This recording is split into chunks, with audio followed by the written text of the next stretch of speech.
seul titre dans ce journal, grande cérémonie solennelle marquant le début du mandat du président de la République, Ibrahim Boubacar Keïta. Une cérémonie à laquelle ont pris part plusieurs chefs d'État et de gouvernement.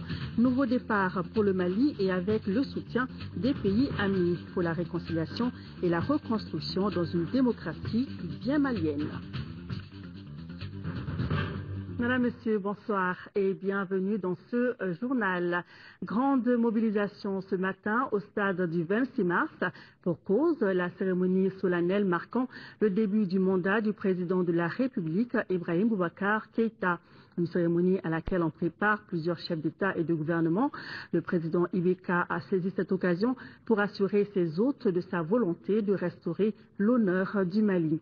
Revoyons quelques temps forts de la cérémonie avec Bourama Traoré. Événement solennel, mobilisation exceptionnelle. Dès 8 heures, un beau monde convergeait vers le stade du 26 mars pour assister à la grande cérémonie de prise de fonction du président Ibrahim Boubacar Keïta. À 12h14, le véhicule présidentiel entre dans l'enceinte du stade du 26 mars. À bord d'une véhicule décapotable, le président Ibrahim Boubacar Keïta passe en revue la troupe composée de l'administration, des soldats tchadiens et maliens. Après quoi, le chef de l'État rejoint ses pairs sous la tribune officielle. Puis on assiste à l'exécution de l'hymne national chanté par les enfants.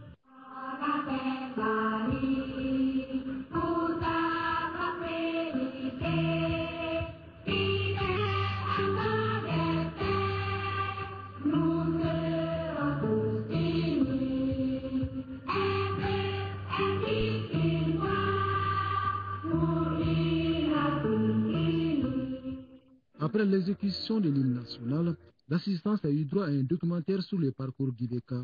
Ensuite, 4 chefs d'État se sont adressés aux Maliens.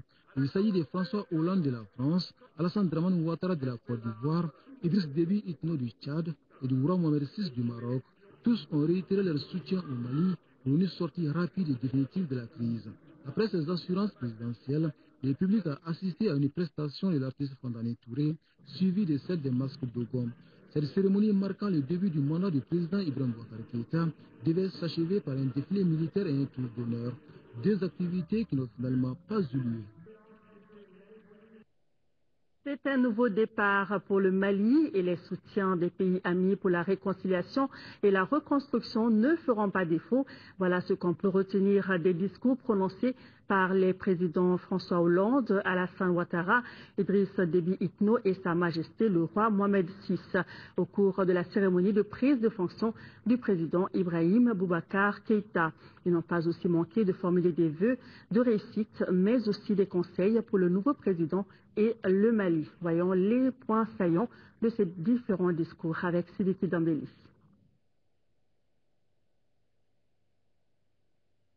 Sa Majesté le roi Mohamed VI, 4 grands dirigeants, 4 discours avec un dénominateur commun, célébrer le Mali.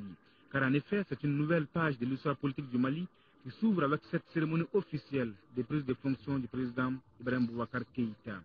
Vœux ardents de réussite, mais aussi des sages conseils, les homologues du président Keïta ont prouvé qu'ils étaient plus engagés aux côtés du Mali et des Maliens.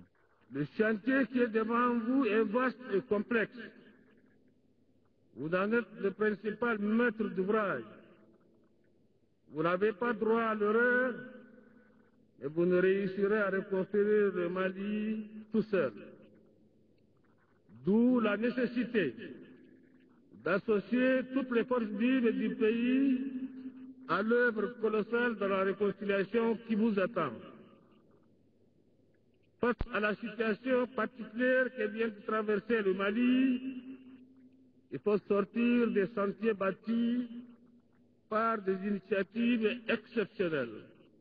L'union sacrée, la cohésion, tels sont les vœux chers au président ivoirien Alassane Ouattara, président en exercice de la CEDEAO, pour qui, je cite, « Nous sommes tous Maliens, aujourd'hui et pour toujours. La preuve par la langue. » Amis Pérez, chers frères et sœurs, Ivoiriens ou Coca Fo. Anibara, Alae Ambe Djemé. et de poursuivre, le Mali revient de loin, de très loin.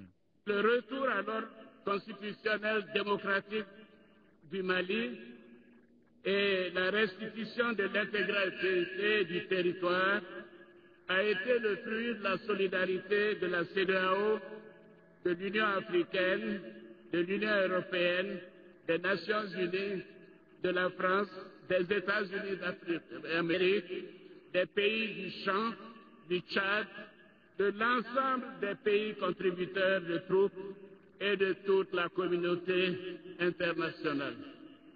Réconciliation, reconstruction, restauration, les défis sont nombreux, les chantiers très grands, mais pas de soucis, le Mali pourra compter sur le soutien tous azimuts de ses amis, à l'image de la France, de François Hollande, pour qui son pays honore une dette.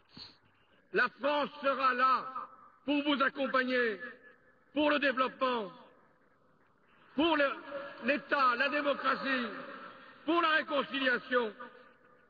La France le fera avec les moyens de son budget, mais elle le fera aussi avec les collectivités locales françaises qui sont en coopération depuis longtemps avec les Maliens. La France le fera avec ses entreprises qui seront mobilisées pour la reconstruction.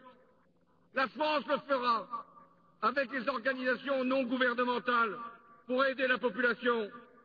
La France le fera avec l'UNESCO pour réhabiliter le patrimoine de Tombouctou, reconstruire les mausolées, réparer les parchemins. La France le fera avec l'Europe en mobilisant plusieurs milliards d'euros pour la relance durable du Mali. Aujourd'hui, amis maliens, amis africains, le combat que nous engageons, il est pour gagner la paix, assurer la sécurité alimentaire, venir en soutien aux victimes des inondations, permettre l'accès de tous à la santé, à l'éducation, accueillir les réfugiés et les déplacés pour qu'ils puissent vivre dans leur pays. Réconciliation, le mot est prononcé 5 fois par Sa Majesté le roi Mohamed VI, qui se dit conscient des défis qui attendent le nouveau président malien. C'est pourquoi le royaume chérifien n'entend pas lésiner sur les moyens pour aider les Maliens à réaliser leurs rêves. Je me félicite de la signature demain d'un accord portant sur la formation au Maroc de 500 imams maliens sur plusieurs années. Attaché à la coopération sud-sud, le Maroc ne ménagera aucun effort pour accompagner le Mali, pays frère et voisin, dans les secteurs socio-économiques que votre pays estimera prioritaires. Il apportera son appui au programme malien de développement humain, notamment en matière de formation des cadres, d'infrastructures de base et de santé. Un constat. À l'unanimité, tous ont salué ce nouveau départ du Mali et promettent de l'accompagner dans son développement durable. Reste maintenant aux nouvelles autorités d'adopter des politiques rigoureuses en vue de relever les urgents défis de la réconciliation et de la reconstruction nationale. Le président de la République a solennellement renouvelé ses engagements pris lors de son investiture le 4 septembre dernier. Un discours de remerciement certes, mais retraçant les grandes lignes de ses promesses pour un Mali nouveau. Abbas Fambouré Traoré revient sur le contenu de l'adresse du président de la République, Ibrahim Boubacar Keïta. En ces grandes lignes, cette adresse du président de la République, Ibrahim Boubacar Keïta, peut être perçue comme un rappel de propos d'honneur de son investiture le 4 septembre dernier devant la Cour suprême. En cette exceptionnelle journée, le chef de l'État a tenu d'abord, en notre nom, à saluer tous ceux qui se sont dérobés de leur lourde charge pour être témoins et bénir à coup sûr dans la cordialité l'envol d'une nouvelle expérience malienne. C'est là un incommensurable honneur selon lui. Devant son invité d'honneur, le roi Mohamed VI, ses homologues français, africains et autres invités de marque, le chef de l'État a dit, et au nom du grand peuple du Mali, qu'il le respectera et fera respecter la Constitution. Au nom du Grand Mali, le chef de l'État a une fois réitéré notre remerciement à tous ceux-là qui ont désormais lié un pacte de sang avec notre peuple face à la furie des djihadistes. Éternelle reconnaissance à la France, au Tchad, à la CEDEAO, à son président et à son médiateur, qui furent d'un apport précieux pour bouter les terroristes hors des 2/3 de notre territoire. Ce n'était pas donné. Le Mali, assurera-t-il, se souviendra pour toujours des actes posés par tous et chacun. Devant ses invités, Ibeka est revenu sur son programme, le Mali d'abord. Ce n'est ni une utopie, encore moins un catalogue de promesses fallacieuses. La nouvelle gouvernance qu'il porte sera nourrie au terreau de l'efficacité. Sa route, précisera-t-il, sera la route du bonheur des Maliens, une balise sécuritaire pour le renouveau. Il faut alors se garder dorénavant d'écorcher la dignité de ses compatriotes, avertit le président Keïta. En ce 19 septembre 2013, Ibeka a rappelé qu'il fera respecter la justice, mènera une lutte sans merci contre la déprédation et la honteuse corruption. Ce sont ces mots. Un Mali débarrassé de cauchemar, mais qui ne sera pas une menace pour ses voisins. Le président de la République a martelé plus jamais ça. Plus jamais encore, poursuivra-t-il, le Mali ne sera plus un pays de refuge pour trafiquants de drogue, de terroristes, dont les effets collatéraux déferleront sur ses voisins. Fini l'anarchie et l'injustice, a promis le chef de l'État. Avec lui, le Mali démocratique revient d'un sommet biennal pour reprendre sa place dans le concert des nations fortes. Le pays respectable dont il s'engage à construire disposera d'une armée remise en ordre et forte et urgemment. Il a renouvelé son engagement de construire un nouveau Mali. Il a promis et Inch'Allah, il le fera. A-t-il affirmé? Discours prononcé lors de cette cérémonie, nos reporters Tchessira Dambélé et Garibou Pérou ont recueilli les réactions des partis politiques maliens. Sentiment de satisfaction face à une marque de soutien et de reconnaissance de la légitimité du nouveau chef de l'État. Suivant. Tous les chefs d'État ont dit des discours auxquels on s'attendait de toute façon. Le fait qu'ils soient venus déjà, c'est très important pour nous. Et toute la communauté internationale est mobilisée. Les Maliens n'ont pas le droit de faire des erreurs. On doit positiver tout ça. C'est-à-dire le fait qu'il y ait autant d'engouement pour le Mali doit faire que nous, les Maliens, on doit aller à l'essentiel. Et pour moi, l'essentiel, c'est d'abord la réconciliation. L'essentiel, c'est d'abord le dialogue. L'essentiel, c'est d'abord la paix. François Hollande, qui a en tout cas marqué sa solidarité avec le peuple malien, qui a dit qu'il serait à côté du peuple malien. Chaque fois qu'il s'agira de la sécurité, il sera question de la sécurité de ce pays-là. Et ensuite, nous avons vu le discours de Idriss Déby et le président Idriss Déby de conseiller, en tout cas au président de la République, Ibrahim Boubacar Keïta, la solidarité, l'unité, la réconciliation. Et conseil invitant en tout cas l'ensemble du peuple malien à se départir en tout cas des joutes, entre guillemets je les cite, des joutes politiciennes et de se concentrer sur l'essentiel. Tous les discours apportent un message fort, un message de soutien, comme ça avait été déjà exprimé par au niveau international à l'endroit de notre pays. Mais je ne vais pas oublier, au-delà des discours, de cette grande présence massive des populations maliennes. Vous savez, les gens sont là depuis 8h, 8h30. Il serait bientôt 14h. C'est une grande ferveur qui s'affirme et qui en même temps indique également les attentes. Le chef de l'État même, il a été réconfortant. Ce qu'il a dit, c'est normal. Il faut que tout le monde l'aide à travailler. Il est là pour tous les Maliens, ce n'est pas question de parti. Donc il faut que tout le monde se rassemble autour de lui pour que le Mali puisse aller de l'avant. Quant aux autres, ils ont dit qu'ils sont là pour le Mali. Donc tous les chefs d'État qui sont venus pour nous soutenir et puis pour nous aider à nous relever. Après les personnalités maliennes, intéressons-nous aux avis de nos hôtes qui sont venus nombreux apporter leur touche à l'éclat de cette journée. Ils sont venus de près de 40 pays d'Afrique, d'Europe et du monde. Tous sont venus exprimer leur soutien au peuple malien. Après la cérémonie, notre reporter Mamari Kone a recueilli les propos de quelques-uns. Écoutons-les. Nous sommes très heureux d'être là et tout se passe bien. Nous sommes vraiment très contents. Et bravo pour le Mali. Le Mali peut compter sur le Gabon?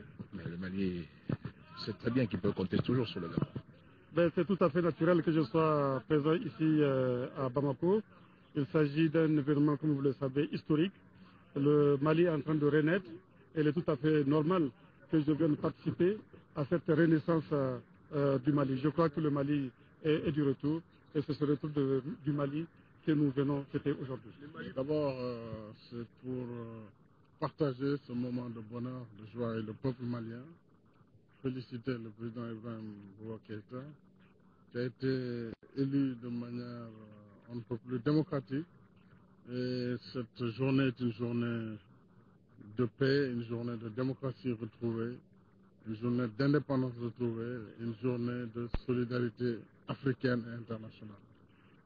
D'abord, c'était un signe d'amitié, de solidarité avec le Mali, après les épreuves que le Mali a connues, et puis aussi d'amitié et de confiance vis-à-vis d'Ibeka, le nouveau président, qui est un ami, un camarade membre de l'Internationale socialiste, que j'avais eu l'occasion de rencontrer à de nombreuses reprises, et notamment au mois d'avril, lorsque je suis venu ici, et que déjà se préparait la transition démocratique.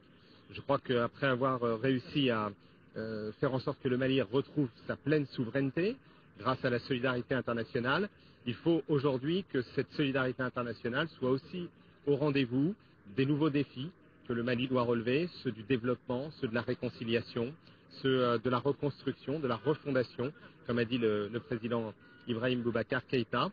Et c'est le sens de ma présence ici, en tant que premier secrétaire du Parti socialiste de France, de dire que nous continuerons à être aux côtés du peuple malien et aux côtés du président que les citoyens maliens se sont choisis dans une élection exemplaire, et que nous continuerons à mobiliser en France l'opinion publique et puis dans toute l'Europe pour qu'il y ait l'appui, la solidarité nécessaire à réussir ces nouvelles étapes qui sont là maintenant devant le Mali. J'ai été émerveillé, pas seulement moi, je crois que c'est l'ensemble du peuple malien.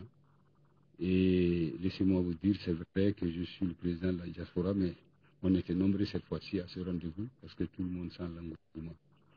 Et nous avons assisté à une très belle cérémonie. Et surtout, ce qui m'a frappé, c'est le nombre important de nos amis. En tout cas, le président de la République a invité ses pairs africains, et même au-delà. Et ils ont répondu à son appel. Ils sont venus, ils ont partagé avec nous ce moment de bonheur. Et c'est des invités de qualité. Parce que comme vous le savez, c'est grâce à eux, en partie, aujourd'hui, que nous sommes... nous avons pu célébrer, n'est-ce pas, cet événement, parce qu'ils nous ont aidés lorsqu'on avait des problèmes. Je pense que c'est une très grande fête pour le peuple malien et pour toute notre union, l'Union économique et monétaire ouest-africaine, pour ce que le peuple malien a su faire pour relever ce grand défi, qui n'était pas simple, mais je pense que ce défi a été à la hauteur du peuple malien. C'est un honneur pour tout Malien, et particulièrement nous les Maliens du Guinée, d'assister à une investiture de cette taille. Nous assistons en même temps que beaucoup de chefs d'État d'Afrique et d'Europe. C'est là vraiment pour quelqu'un qui a connu le Mali il y a 18 mois, c'est un motif de fierté.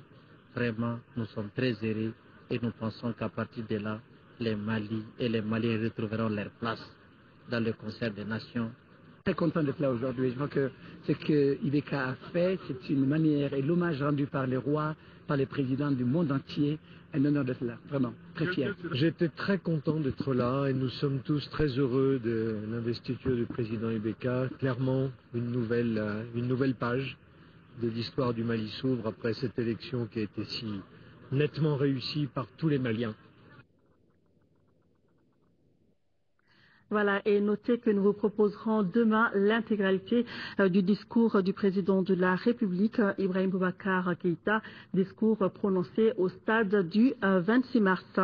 Et puis les présidents français François Hollande, Idriss Déby Itno du Tchad et Ibrahim Boubacar Keïta ont animé tout à l'heure une conférence de presse à Koulouba. Au cours de cet échange avec la presse, les trois chefs d'État ont évoqué la situation sécuritaire au Mali, dans la bande sahélo-saharienne et dans le monde. Nous y reviendrons d'ici la fin de ce journal. En attendant, 3 points névralgiques de la capitale ont attiré l'attention des populations. Il s'agit de l'aéroport de Bamako-Sénou, du stade du 26 mars et du palais de Koulouba. Malgré la journée chômée, nombre de Maliens vaquaient à leurs occupations. Pour autant, la circulation était fluide à ces endroits-là. Et c'était grâce à un dispositif sécuritaire bien élaboré. Le point avec notre reporter Alocene Touré. En cette matinée du 19 septembre, la circulation sur le trajet allant du pont Fad à l'aéroport de Bamako-Sénou jouit d'une grande fluidité. Même scénario entre l'aéroport et le stade du 26 mars. Les délégations officielles qui empruntent ce trajet parviennent aisément à leur destination.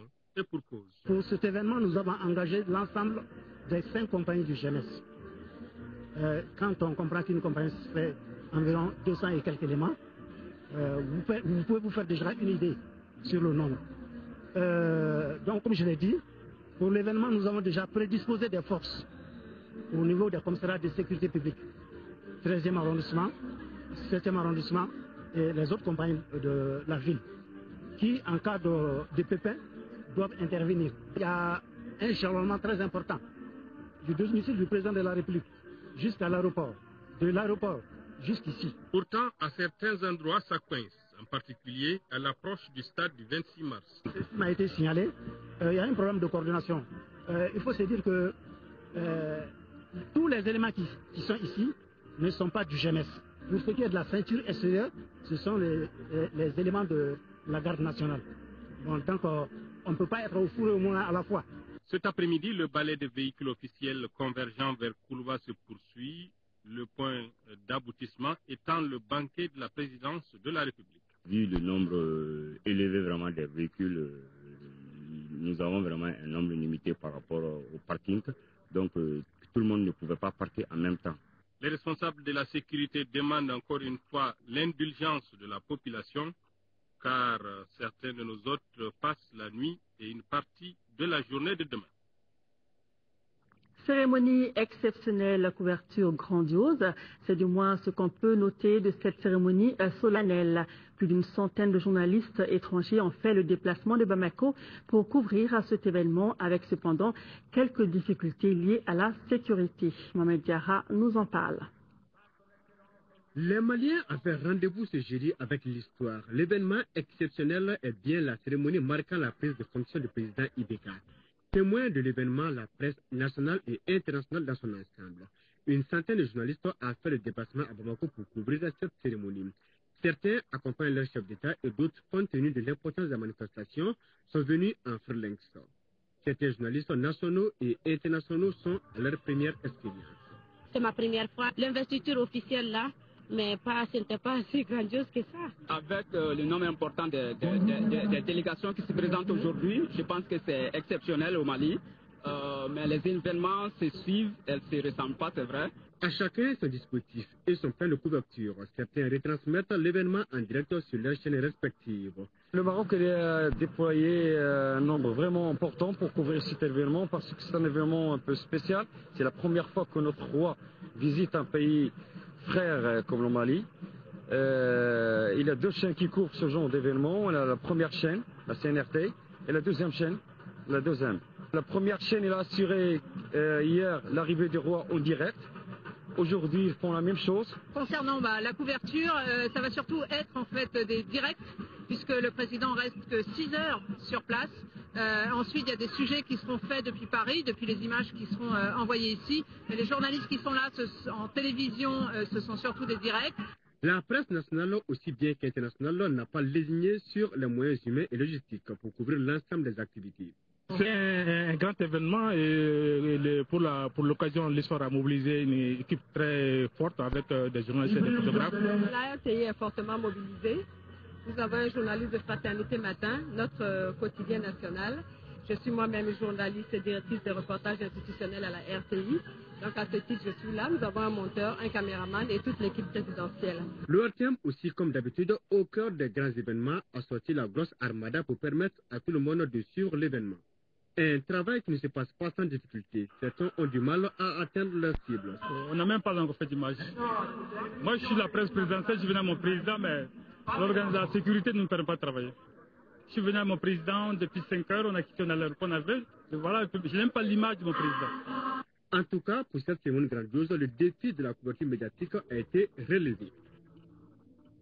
Voilà, c'était pas facile. En tout cas, le RTM a mis en place un grand dispositif. Une centaine donc de techniciens et de journalistes étaient sur le terrain pour vous permettre de suivre en direct toute la cérémonie. Alors, s'il y a un lieu où il se passe des choses souvent hors du commun, c'est bien dans les coulisses. Si tout le monde n'y a pas accès, ce n'est pas le cas des caméras de l'ORTM auxquelles rien n'échappe. Ibrahima Traoré était lui aussi dans les coulisses, suivant son reportage. Toute la matinée, des avions se sont succédés sur le tarmac de l'aéroport international de Bamako-Sénou. Pour ne rien rater, les chasseurs d'images se bousculent et sont malmenés à leur tour par les forces de l'ordre. Une véritable scène de combat. Dans le même temps, le protocole semble aussi débordé par le nombre croissant des délégations. Un avion vient de s'immobiliser. Qui est dedans? On ne sait pas. Le directeur du protocole file vers l'avion et apprend que c'est le président béninois.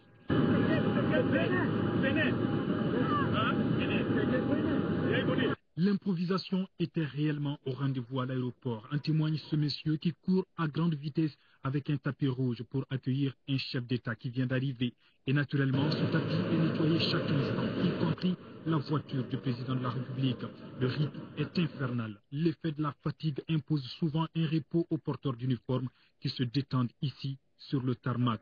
De l'ambiance, il y en avait également à chaque arrivée d'un hôte de marque.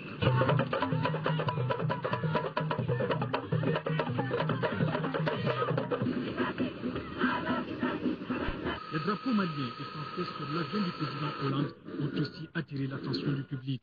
Un public venu nombreux au stade du 26 mars sous un soleil brillant pour faire la fête. Ici, la chaleur ne semble décourager personne. Malgré le soleil, je me sens en forme. Je suis venu de Dakar spécialement pour le soutenir. On est malien de Côte d'Ivoire. On est venu à 200 personnes. Autre coin, cette fois-ci plus attractif, le palais de Koulouba, qui réserve un déjeuner des grands jours aux invités de marque. Là aussi, on est fiers de cette belle journée au Mali. La fête a été très belle, un petit peu longue quand même, parce que les invités étaient fatigués avec trop de soleil. Mais je crois que c'est une bonne symbolique et il faut se féliciter que ça puisse être un point de départ pour la consolidation de la paix et de la démocratie dans notre pays. Ce jeudi 19 septembre aura été une véritable journée chargée pour les Maliens et les amis du Mali. La fête est historique, mais tout n'aura pas été rose. En tout cas, beau reportage. Le Mali sort d'un an et demi de crise. Le pays retrouve progressivement la paix et la stabilité sur toute l'étendue du territoire national. Pour cela, le Mali a bénéficié d'une véritable solidarité africaine et internationale. L'engagement du monde entier auprès du peuple malien a permis de reconquérir rapidement les régions du Nord et d'organiser une élection présidentielle apaisée et acceptée de tous. L'apport des amis du Mali dans la sortie de crise, c'est un dossier de la rédaction signé Ibrahima Traoré. 21 mars 2012, au Mali, une mutinerie éclate à Bamako et provoque une crise politique dans le pays. La situation précipite l'occupation des régions du septentrion malien par des terroristes et autres bandits armés. Le monde entier condamne le coup d'État et exige le respect de l'intégrité territoriale du Mali. Très vite, la communauté internationale se mobilise pour venir au chevet du Mali. Le ton est donné par la CEDEAO qui s'est réunie en urgence en sommet extraordinaire pour demander le retour rapide à l'ordre constitutionnel. L'organisation sous-régionale dépêche rapidement ses émissaires à Bamako pour engager des pourparlers de sortie de crise. Plusieurs jours de tractation aboutissent à un accord cadre qui ouvre la voie à une transition politique. Toutes ces réunions au niveau de la CEDEAO montrent tout simplement l'engagement politique des chefs d'État de l'espace CEDEAO de prendre les responsabilités de prendre le destin de l'espace en main, et par la suite, les autres peuvent venir. Je crois que c'est ce que la CEDEAO a démontré avec succès, que lorsque l'union, la solidarité sont fonctionnelles, on réussit toujours à régler les problèmes les plus difficiles. La CEDEAO travaille en étroite collaboration avec l'Union africaine. L'instance continentale a consacré plusieurs réunions, sommets et conférences sur le Mali. Les chefs d'État africains ont pris d'importantes décisions pour aider le Mali à conquérir rapidement son territoire occupé et à organiser des élections crédibles. Le 19 octobre, il y a eu une réunion ici de la communauté internationale, le fameux forum de soutien et de suivi au Mali, qui était d'ailleurs présidé par la présidente de la commission. Et c'est là où on a adopté le concept stratégique de sortie de crise au Mali. C'est là où on a donné les instructions pour élaborer le concept d'opération pour que la communauté internationale puisse venir aider le Mali à libérer le Nord. Et on se souviendra aussi que c'est ce concept d'opération qui a été la base de la résolution 2085 qui a autorisé la venue de la MISMA et a participé à la libération du nord du Mali.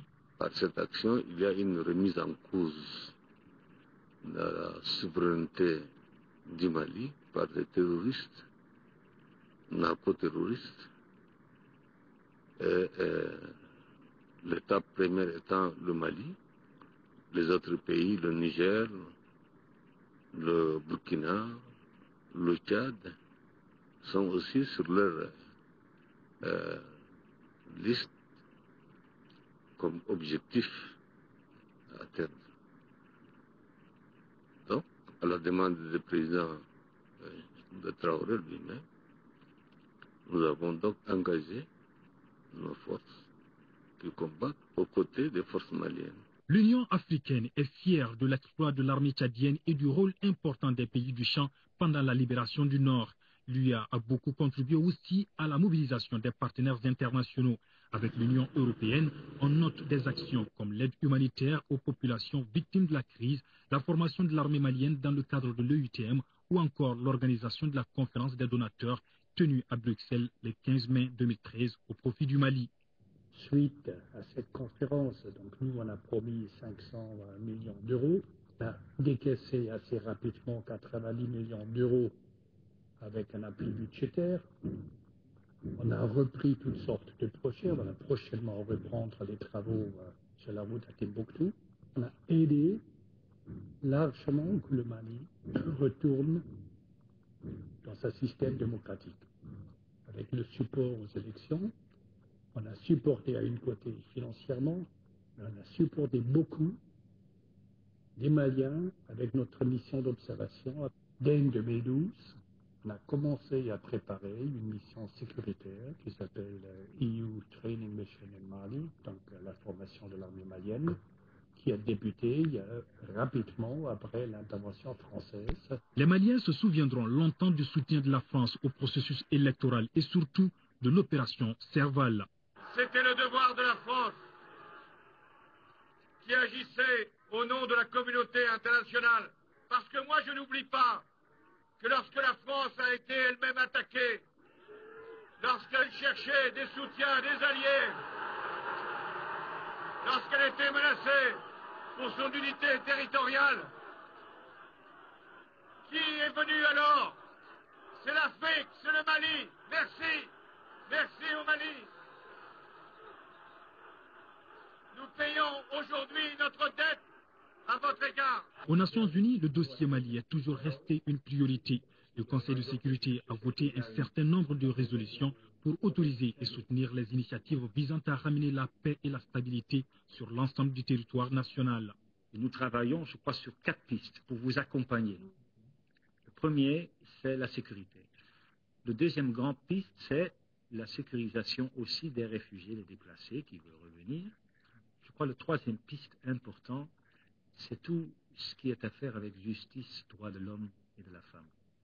Maintenant, le nouveau gouvernement des différents groupes au Nord veulent un nouveau accord social et politique avec le Nord. Nous sommes là pour aider, créer des bons offices. Et comme représentant spécial, représentant du Ban Ki-moon, je veux aider ce processus de vraiment faire un paix qui va durer. Tout au long de la crise, le Mali n'a cessé de développer sa coopération avec les partenaires internationaux qui sont restés auprès du peuple malien pour alléger la souffrance des populations déplacées frappées par la crise alimentaire. Bref, le monde entier était là et continue à soutenir le peuple du Mali qui ne s'est jamais senti abandonné. Je vous l'annonçais, les présidents français François Hollande, Idriss Déby Itno du Tchad et Ibrahim Boubacar Keïta viennent d'animer tout à l'heure donc une conférence de presse. C'était à Koulouba. Au cours de cet échange avec la presse, les trois chefs d'État ont évoqué la situation sécuritaire au Mali, dans la bande sahélo-saharienne et dans le monde. Écoutons François Hollande, Idriss Déby Itno et Ibrahim Boubacar Keïta. Leurs propos sont recueillis par Amadou Sankari. Je n'ai fait que penser à la situation des otages, alors même que nous menions une offensive contre les terroristes qui les retenaient. Et j'ai pu craindre pour leur vie pendant ces derniers mois. J'ai rencontré leurs familles et j'ai mesuré ce qu'était leur angoisse. Pour les otages du Mali, mais également pour l'otage que nous avons au Nigeria.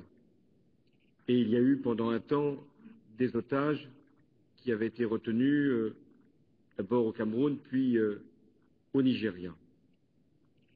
Je me suis entretenu tout au long de la journée avec l'ensemble des chefs d'État de la région pour qu'ils nous permettent d'avoir les meilleurs fils, les meilleurs contacts pour retrouver nos compatriotes. Il y a une question qui m'a été posée régulièrement. Est-ce qu'il y aura des forces maliennes à Kidal? J'ai dit oui, il y aura des forces maliennes à Kidal. Elles sont allées jusqu'à Kidal. Elles sont chez elles à Kidal. C'est le Mali. Et après, il y a une question qui a été posée, c'est est-ce que vous organiserez des élections à Kidal? Il y a eu des élections à Kidal. Eh bien, nous sommes à la disposition des autorités maliennes pour faire en sorte que tout le territoire malien, donc Kidal, soit sécurisé. Depuis le 1er juillet 2013, le contingent tchadien est sous l'ordre du MISMA. Il dépend du MISMA, mais ce n'est pas sur le sol du Tchad. Ce qui est arrivé, évidemment, certainement, il y a une... vous savez que le contingent tchadien, depuis pratiquement 9 mois, 10 mois, travaille dans le nord,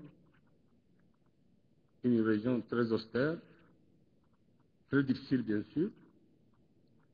Et donc, ça ne devrait pas être simplement le Tchad qui devrait être là. Il faudra, à un certain moment, le dégager et remplacer par d'autres contingents qui puissent, n'est-ce pas, maintenir, en fait, disons, la cohésion. Le rôle de chaque soldat étant dans cette coalition est important. Donc, personnellement, je ne trouve pas que il y a une situation grave, je dis. À partir du moment où nous avions déjà prévu, depuis longtemps, que ce contingent devrait être relevé en août, depuis août. Donc ce qui n'a pas été fait, nous attendions en fait, disons, il y a une procédure au sein de la MISMA. Nous attendions cette procédure. Donc maintenant, la procédure est lancée. Il y a une unité qui est préparée à N'Djamena, qui viendra donc remplacer l'unité qui a intervenu en février, après l'intervention, bien sûr, de Serval, l'opération Serval. Il s'agit maintenant, au niveau du MISMA, qu'il assume, en fait, disons, ses responsabilités. L'immense déficit en matière de capacité à réagir, à répondre à une menace. Et le reste a été affaire de gouvernance. Donc le lien entre la gouvernance et la sécurité est évident.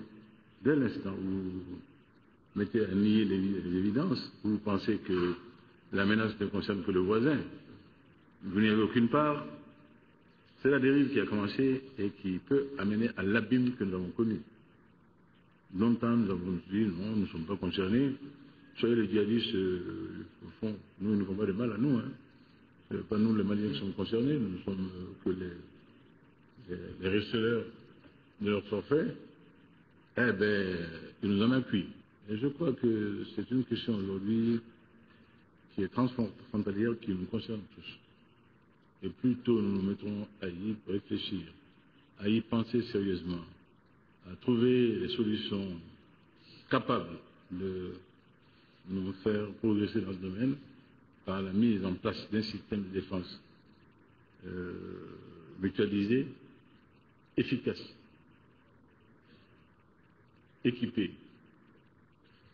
que nous soyons à hauteur en matière de renseignement. Là, nous pourrons dire oui, la capacité sous-régionale africaine est à pied d'œuvre, capable de participer à nos sécurités. L'intégralité de la conférence de presse des 3 chefs d'État demain, ainsi que l'intégralité du discours prononcé au stade du 26 mars par le président de la République, Ibrahim Boubacar Keïta. Et c'était ce que nous avions à vous proposer ce soir sur la cérémonie de prise de fonction du président de la République. Sur un tout autre sujet, sorti de la 34e promotion de l'école militaire interarmes de Koulikoro, la famille des officiers de l'armée malienne s'agrandit. Ils sont au nombre de 25 jeunes officiers qui ont été élevés au grade de lieutenant. C'est le camp Firoun de Gao qui a servi de cadre à la cérémonie. Boubacar Bablé-Touré. 25 éléments des forces armées maliennes fraîchement sortis de l'école militaire interarmes de Koulikoro sont les récipiendaires du grade de lieutenant. Cette 34e promotion dénommée Damien Boiteux vient s'ajouter à d'autres officiers avec un objectif commun, celui de la défense des personnes et de leurs biens, ainsi que l'intégrité du territoire. Après avoir reçu la distinction, les récipiendaires s'engagent. L'engagement qu'on prend pour ce pays, c'est que le Mali est un et indivisible. Quel qu'en soit où on va, on emporte le Mali sur le cœur. C'est le sang qui va couler, quelle qu'en soit la situation, c'est notre sang qui va couler, sinon le Mali, là, ça va rester. Composé des éléments de toutes les unités des différents corps de l'armée, excepté la garde nationale, ces hommes prêts à servir la nation avec honneur et dignité ont été rappelés non seulement de la mission du militaire, mais aussi des défis du moment. En m'adressant à vous, jeunes officiers de la 34e promotion de l'école militaire interarmes, le Mali entier vous observe et font ses efforts sur vous. Pendant ces mois passés sur le terrain, vous avez mesuré la difficulté de la tâche qui vous attend. Déjà armés et plus ou moins aguerris, soyez à la hauteur des attentes. Cette cérémonie de remise de distinction a regroupé, outre les autorités militaires de Gao, les représentants de la force cérébrale au Mali, ainsi que la MINUSMA. Restons à Gao où les forces armées de sécurité viennent d'effectuer une visite sur le site touristique de Sanei. Il s'agissait de faire le constat des pillages causés sur ce site par les chercheurs de trésors. Classé patrimoine mondial par l'UNESCO, le site de Sanei, en état de destruction, partage les mêmes réalités que le tombeau des Askia dans l'histoire de Gao. Les précisions de Boubacar Bablé-Touré. Situé à 6 km de Gao, le site touristique Sanei fait l'objet de pillages ces derniers temps par certaines populations. Cela à cause des richesses et autres objets de valeur qui sont enterrés avec les corps, une pratique qui date depuis l'an 1009. Ce site partage les mêmes réalités avec le tombeau des Askia, classé par l'UNESCO patrimoine mondial. C'est le premier site avant le tombeau des Askia. Quand les Songhai ont quitté Koukia, ils se sont retrouvés ici depuis plus de 1000 ans maintenant. Et là où nous nous trouvons maintenant, c'est le cimetière. De l'autre côté, il y a leur habitat, là où ils sont restés. Les forces armées et de sécurité saisies sur la question par le mouvement des jeunes patriotes de Gao ont dépêché une mission sur les lieux.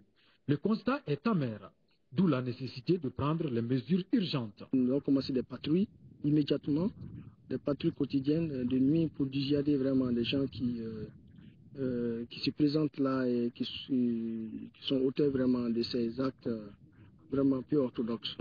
Et en second lieu, nous allons rendre compte aux autorités administratives et locales, je pense qui pourront prendre les décisions concernant la préservation de ces sites-là. Si rien n'est fait, voilà encore une des valeurs culturelles de notre pays en voie de destruction. En préservant ce site, un cheval de bataille des jeunes patriotes de Gao, c'est toute une histoire qui est préservée. Car, dit-on, un peuple sans histoire est un monde sans âme. Quittons Gao et revenons un peu plus au sud, à Sikasso. L'hôpital de la ville est désormais en mesure de prendre en charge toutes les urgences cardiologiques. Le plateau technique du service concerné vient d'être renforcé avec des équipements de haute performance. La présentation du centre, c'est avec Sekou Konaté. Ces équipements, désormais au service des malades souffrant de problèmes cardio, vont des seringues électriques aux appareils Holter pour surveillance de télémétrie, en passant par les holters tensionnels, les défibrillateurs semi-automatiques, les appareils d'échocardiographie équipés de Doppler tissulaires, les appareils d'électrocardiogramme équipés d'écrans LCD et aspirateurs de mucosite. Actuellement, toutes les urgences cardiologiques peuvent être gérées à l'hôpital au service de cardiologie de l'hôpital de Sikasso, et notamment les pathologies coronariennes, les syndromes coronaires aigus que nous rencontrons fréquemment et qui nous a permis d'améliorer la prise en charge des plateaux techniques et la prise en charge des patients. Un véritable vent de soulagement pour les patients, désormais dispensés des longs voyages pour assurer la prise en charge des cas d'infarctus myocarde ou syndrome coronarien aigu. Désormais, ils ont la possibilité d'avoir des prestations de qualité en matière de cardiologie à l'hôpital de Sikasso. Que ce soit dans la région de Sikasso, que ce soit hors de la région de Sikasso, les malades peuvent être pris en charge correctement à l'hôpital de Sikasso, au service de cardiologie. Une démarche de renforcement du plateau technique que l'hôpital de Sikasso veut étendre à l'ensemble des services pour le mieux-être des populations. Retour à Bamako, mais nous restons dans le domaine de la santé. L'Agence nationale d'évaluation des hôpitaux a tenu ce matin dans ses locaux la deuxième session extraordinaire de son conseil d'administration. Au cours de la rencontre, les administrateurs ont procédé à l'examen et l'adoption du projet d'établissement et du manuel de procédure administrative. Agibou Koulibaly. Le projet d'établissement qui est soumis à l'appréciation des administrateurs vise l'amélioration de la performance de l'Agence nationale d'évaluation des hôpitaux à travers l'évaluation des établissements hospitaliers en vue d'assurer des soins de qualité. Quant au manuel de procédure, son objectif est d'améliorer le fonctionnement de l'Agence nationale d'évaluation des hôpitaux grâce à un système de gestion administrative, comptable et financière efficace. Pour mettre en œuvre ce projet d'établissement, il sera utile de mobiliser, et cela exclusivement sur le budget d'État, un montant de 2 431 306 195 francs sur les 5 ans, répartis en investissement à hauteur de 22% et en fonctionnement de 72 autres pourcents. Le département en charge de la santé et de l'hygiène publique, à l'instar des autres, veillera à l'application stricte des orientations du président de la République, parmi lesquelles l'éthique de la responsabilité pour valoriser le travail, le mérite et l'excellence. À l'issue de cette session, l'Agence nationale d'évaluation des hôpitaux sera dotée d'outils de planification stratégique et de guides de bonnes pratiques administratives, comptables et financières. L'Agence nationale d'évaluation des hôpitaux a pour mission, entre autres, d'apporter aux hôpitaux des conseils techniques et de donner au ministère en charge de la santé tout avis qu'elle juge utile pour permettre aux hôpitaux de mieux accomplir leur mission.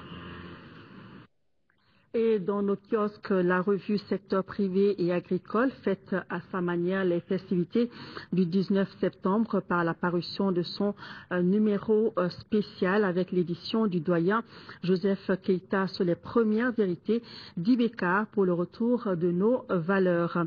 De même, vous découvrirez en plaquette détachable sous la plume de Cissé Keita, l'ADRS dans la zone de Bafoulabé. Secteur privé est déjà en vente au prix de 1 500 francs CFA.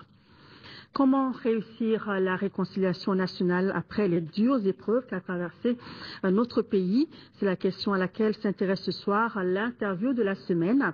Yaya Konaté reçoit Cheikh Oumar Diarra, ministre de la Réconciliation nationale et du développement des régions du Nord. Entre autres questions abordées, le cas spécifique de Kidal, où le ministre s'est rendu le week-end dernier. L'interview de la semaine qui reprend du service. Rendez-vous donc après ce journal. Voilà, c'est tout pour cette édition en ce jeudi 19 septembre marqué par la prise de fonction du président de la République, Ibrahim Boubacar Keïta, en présence de nombreuses personnalités. Merci à vous de nous avoir suivis tout au long de cette journée. Passez d'autres bons moments avec votre télévision nationale.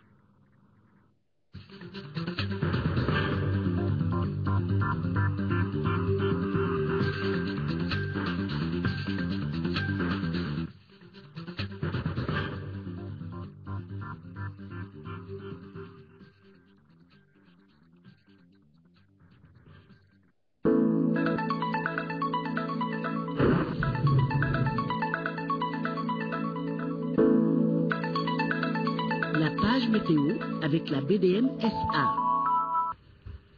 Bonsoir à toutes et à tous, bienvenue sur votre page météo. Les pluies sont maintenant de tendance fin hivernale. Nous avons tout de même enregistré entre 6h hier et 6h ce matin quelques quantités de pluie tombées dans certaines localités et on a recueilli 1 mm de pluie à Kenyeba Météo dans le cercle de Kenyeba dans la région de Kaï, 9 mm de pluie à Nyoro Météo dans le cercle de Nyoro dans la région de Kaï et des traces ont été observées à Mopti Météo dans le cercle de Mopti dans la région de Mopti. Alors, en ce qui concerne la prévision de demain, comme vous le savez, la cérémonie d'investiture du nouveau président de la République du Mali, M. Ibrahim Boubacar Keïta, s'est passée sous un soleil accablant. Mais ne vous inquiétez pas, le temps sera partiellement nuageux dans les prochaines 24 heures dans la ville de Trois-Caïmans, comme vous le voyez, dans la région de Ségou. Et des orages accompagnés de pluie se produiront dans la région de Kaï. Sous un ciel nuageux, des activités pluvieuses orageuses se produiront dans les régions de Koulikoro et de Sigasso. Des belles éclaircies dans la région de Mopti, comme vous le voyez, et quant à Tombouctou et Kidal, le ciel sera couvert. Le temps sera brumeux dans la région de Gao. Et tout ceci accompagné d'un vent faible de direction sud-ouest qui soufflera sur toute l'étendue du territoire national, excepté Tombouctou, qui sera un vent de direction sud-est dans le sud et de nord-est au nord. Alors, en ce qui concerne les températures prévues pour demain, elles seront un peu à la hausse et varieront entre 22 et 38 degrés. Et pour les minimales, le thermomètre affichera 23 degrés à Sigasso, Bamako et Kaï, 22 degrés à Koulikoro, 24 degrés à Ségou et Mopti, 25 degrés à Tombouctou et Gao, jusqu'à 26 degrés à Kidal. Et pour les maximales dans l'après-midi, le mercure affichera 32 degrés à Sigasso et à Koulikoro, 33 degrés à Bamako, 35 degrés à Kaï et à Ségou, 34 degrés à Mopti, 37 degrés à Tombouctou et Gao, jusqu'à 38 degrés à Kidal. Alors, sur Bamako et environ, le soleil s'élèvera demain à 6h21 et le coucher est prévu pour 18h29. Et voilà, c'est tout pour cette page météo. Merci de votre fidélité. Vous retrouverez Abibatou Koyanja qui était demain pour d'autres nouvelles du ciel. Excellente soirée sur l'ORTM, la passion du service public. Au revoir.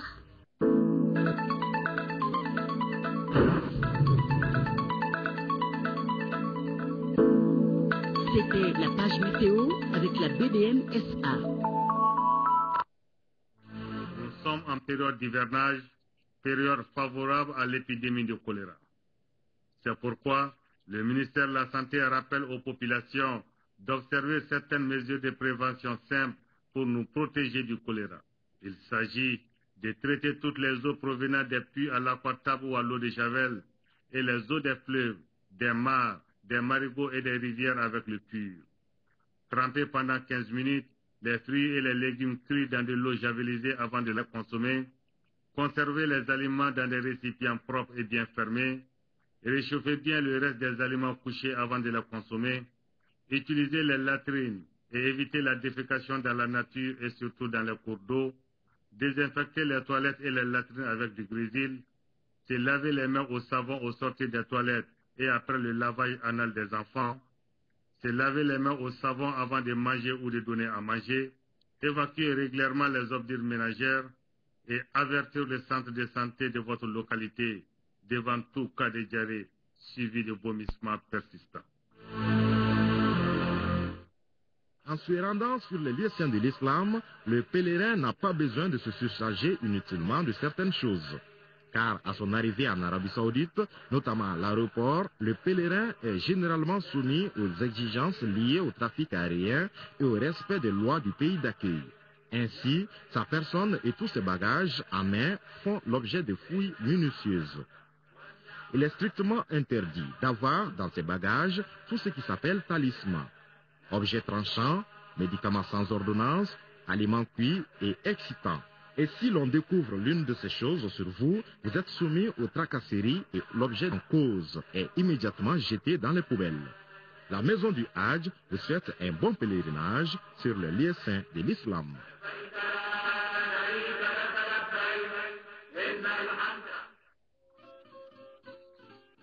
Muso kurkaran yar hinka koynda gina wirci wora jaman kokorowo mali ci ganda karana gine noni wirci di go har moraida wodi yoka huganda ka bendi wo wirci wo kaseni han noni wirci 2012 jiridra ina guna bara bora woccindi hinka kaga na wirci di go nda 2012 jiridra ina guna bara bora taci segu region dra bora fo mopti bora fo nda kidal region dra bora hinka kai kuli koro sigasho nda bomako poyda dra ci nanguya ka kallasi jiriyo ina guna bora purka gana go ina duka guna bora purka gani yandi ho jaro region di kana ci bara tumbutun da gawo ina bai ka guna ra bora ka gana wirci digo ka guna musa karana iye kondi wirci di koroshi da har amadare konde di ka huganda ka dare ndi wo wirci wo kaseni har gine noni inda inge boy kasine dio i kayndi misa kera kerante bora purka hin ka guna bora ka gana go wala barka gani yandi akoy de makoy harga wari koydi in yalinde abinan dallara jamber taki sefa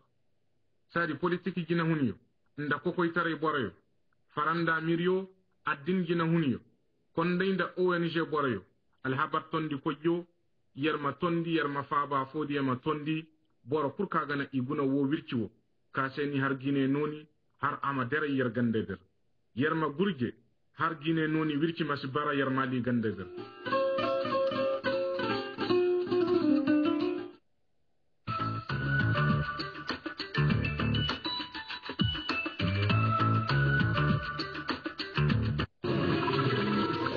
Feka kunnafoni laban sɔrɔ k'aw yɛrɛ ɲɛnajɛ Orange fɛ yen an ye dɔ fara kiosque vocal kɔnɔfɛnw kan o tuma na aw kana sigi bilen sisan aw y'aw yɛrɛ nisɔndiya lafiya kɔnɔna na n'aw ka telefɔni ye karaoke Orange Chat Horoscope PMU Orange Quiz a n'a ɲɔgɔnna caman ni Orange ka kiosque vocal ye aw y'aw ka kunnafoni sɔrɔ ani k'aw yɛrɛ ɲɛnajɛ dɔrɔmɛ 21 ani tama 3 dɔrɔn miniti la n'aw ye 37 400 wele.